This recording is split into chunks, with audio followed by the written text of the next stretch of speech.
Coming up on Mountain News this morning in Perry County, the man who dialed 911 for what turned out to be a murder says he is still shocked about what happened.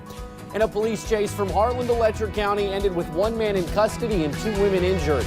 Plus, we now know the identity of a Southern Kentucky deputy who suffered serious injuries when he was shot responding to a call. Dedicated to Eastern and Southern Kentucky, this is WYMT Mountain News This Morning. Good morning. It is 4:59 on Thursday, July the 18th. I'm Will Puckett. Thank you for tuning into Mountain News this morning. Well, yesterday we saw a little bit of the rain action, and it looks like even more fell overnight. Things are a little hairy down in Bell and Knox counties this morning, so let's bring Brandon in to get a better breakdown of what to expect. And Brandon, when I walked into the newsroom, I heard that the National Weather Service has issued a flash flood warning in those 2 counties at least. That's right, and we've got a couple of other things going on this morning, so let's get right into it. We go to the satellite and radar loop, and you can see lots of rain has fallen overnight, lots of flood advisories on off and on throughout the nighttime hours. But we do have the flash flood warning, as Will mentioned, for parts of Bell, Knox, and Whitley counties. That goes until 7:45 this morning. Heavy bands of rain falling just to the north there of Middlesboro, all the way back toward Williamsburg, to the north of Williamsburg and through Barberville. So just be careful this morning. We also have a flood advisory that was just issued a few minutes ago, going until a little bit later on. I'm not exactly sure. This one was literally just issued right before the newscast, but that's going for parts of several counties for a while longer as well. Live pinpoint Doppler radar, we zoom it back out and you can see all that cluster right there in the Cumberland Valley going into East Tennessee. So we're going to continue to watch that. Temperatures still mild this morning, 70s across the board, and we see the out the door forecast taking the rain away by the end of the day, and then we'll see temperatures warming back into the mid to upper 80s. Will? All righty, Brandon, thank you. In Perry County, the man who dialed 911 for what turned out to be a murder Sunday night says he is still shocked about what happened. Zachary Smith says he called the police after someone staying at the Hope House told him someone had died. The person says Anthony Lewis snuck in during the early morning hours and that someone saw Lewis and told him that they believed he had killed someone. And she ended up telling me, like, straightforward, like, what happened. And that's when I called the cops. You know, you wouldn't expect that out of him. The Hope House is currently closed. This came following multiple threats against the facility Tuesday. There will be a closed meeting later today with city officials and agencies helping the homeless. Well, Anthony Lewis will make his first court appearance next week. The arraignment is scheduled for Tuesday around 10 in the morning. Visitation for Marlena Holland Hurt begins tonight at 6 at Ingle Bowling Funeral Home in Hazard. Her funeral is Friday at 2 at the Consolidated Baptist Church. There will also be a candlelight vigil later that night at Bobby Davis Park. To Whitley County now, where a mother is charged in a high-profile murder case will appear back in court in October. Courtney Taylor is accused of killing her daughters and husband. Court officials tell us her defense lawyers filed a motion to suppress an interview with police.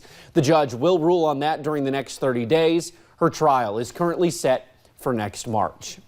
A police chase from Harlan to Letcher County ended with one man in custody and 2 women injured. Zachary Lockhart was finally arrested yesterday afternoon in Harlan County and is facing multiple charges. WYMT's Emily Bennett shows us video of the chase as it went through Whitesburg. Oscar McCowan was repairing a roof when he heard sirens. At least 9 or 10 or 12 cars and trucks, and everybody was chasing him. Then he wondered what it was about. I didn't know first if it wasn't a training exercise, but then I seen some of the hand gestures he was giving them as he went by, and I pretty much figured it was it. Here is footage from McCowan of the chase.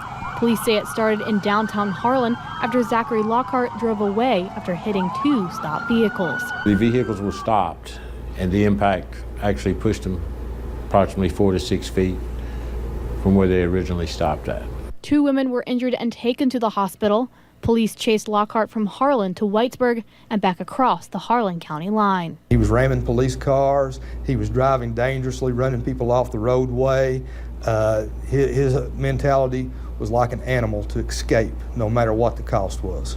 Until they finally got him stopped. He could not go anywhere once we engaged the strips, and he made contact with those, and we knew that it was just a matter of time that he would have to stop. Multiple departments were involved in the chase, including city, county, and state police. It was a joint effort because none of us have enough men to do it by ourselves, but all of us working together, we can do the job. Lockhart was taken to the hospital after his arrest and is now in the Harlan County Detention Center. In Harlan and Letcher counties, Emily Bennett, WYMT Mountain News. Now, Lockhart is from Kingsport, Tennessee. He is facing many charges, including assault and wanton endangerment. You can see a full list of his charges on our website at WYMT.com. We now know the identity of a Southern Kentucky deputy who suffered serious injuries when he was shot responding to a call Tuesday night.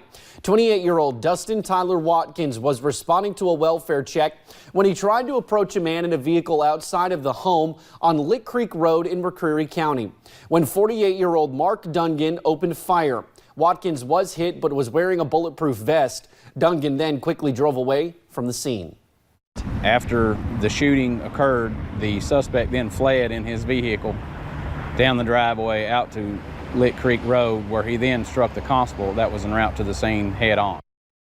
Police later found Dungan, who was charged with attempted murder and numerous other charges. Watkins was airlifted to UT Hospital, where the sheriff says surgery was successful and he is expected to recover. Well, thank you for getting your day started with us right here on Mountain News this morning. Later, a fight broke out in the Louisville courthouse, but the people involved are not who you would expect. Some heavy rain is falling this morning across parts of the area. What can we expect the rest of the day? I'll have your full forecast in about 3 minutes.